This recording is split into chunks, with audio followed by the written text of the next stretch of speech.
gorgeous summer blonde. I'm so happy. Yay! I'm so happy.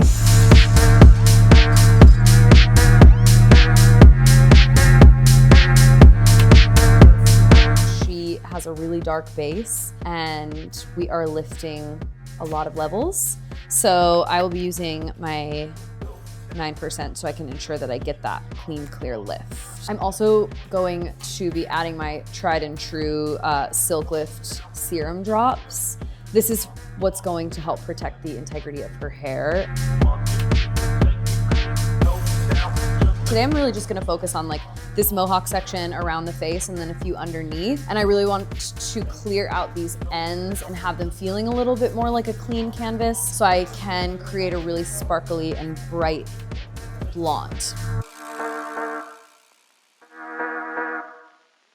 I've made a mess. What else is new? So underneath the round of the head, I'm doing teased highlights. That way I can take larger sections, which is gonna give her more brightness, more impact. But by teasing, I'll get a nice soft blend. Once I get above the round of the head, I'll start doing more of a classic foil so that it feels really nice and close to the root. She's gonna be blonde AF. Chef's kiss.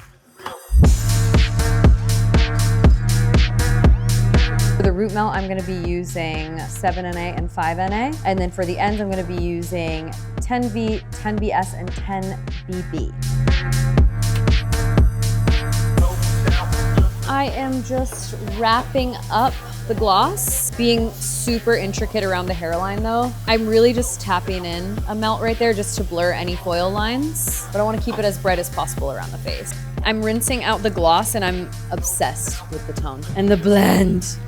Oh my gosh. I am applying a color locking serum. I love using these when the hair needs like hydration, shine, and bounce, but it's also gonna help to lock in this beautiful champagne toner that's on the ends, and it's gonna make her blowout really nice and bouncy.